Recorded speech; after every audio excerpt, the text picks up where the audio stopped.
You're on the floor, and a 10-meter production line has just ground to a halt. The operator points to the HMI, which is flashing a generic emergency stop active alarm. This circuit schematic illustrates the problem. Because the 3 emergency stop switches are wired in series, the control system cannot tell you which specific switch triggered the fault. When one opens, the entire circuit loses power. Replacing every switch on the line wastes time and hardware. Instead, you can locate the specific failure point by applying the divide and conquer method. Using a structured troubleshooting methodology is the fastest way to identify the source of the fault and minimize production downtime. Before touching a single diagnostic tool, take a moment to walk the entire length of the industrial conveyor line. Inspect all 3 switch housings for obvious physical damage, like a crushed box from a stray pallet. If everything looks intact externally, it's time for electrical diagnostics.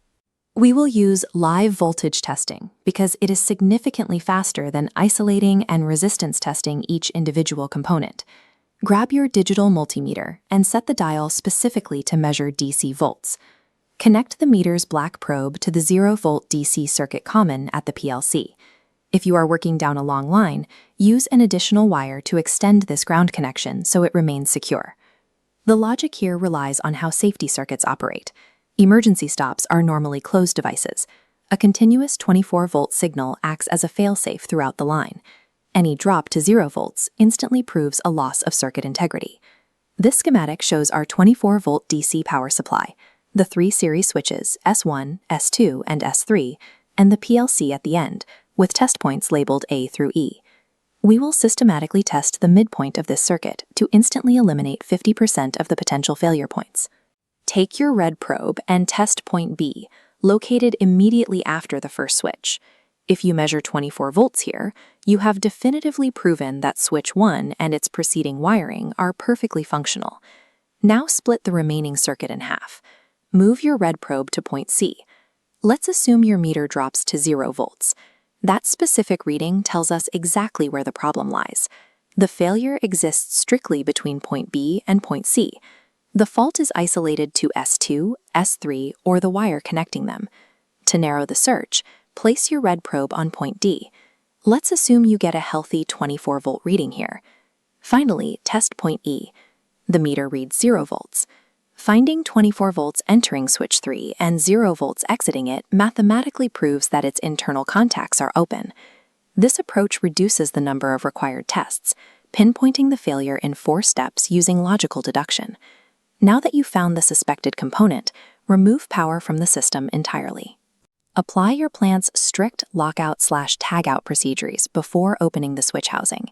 Before condemning the switch, perform a secondary physical inspection inside the housing.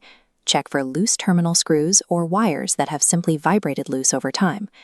This technical illustration shows how to properly isolate a component for resistance testing. You must physically back out a terminal screw and pull at least 1 wire away from the e-stop contact block. If you skip this step and test a connected switch, your meter will measure the parallel resistance of the entire surrounding circuit, yielding a useless false reading.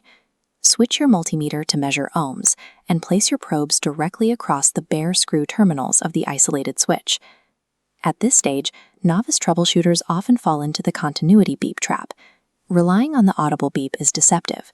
Many meters will emit a continuity tone even if the switch possesses up to 50 ohms of resistance. That is high enough to disrupt your PLC logic, but low enough to trigger the sound. Verify the letters OL, or open load, on the digital screen. This reading confirms the internal contact is open, regardless of what the continuity buzzer suggests. The OL reading confirms the component is defective. You can now proceed with replacing the switch. Terminate wires onto the new switch, close up the housing, remove your lockout gear, and safely restore power to restart the conveyor system.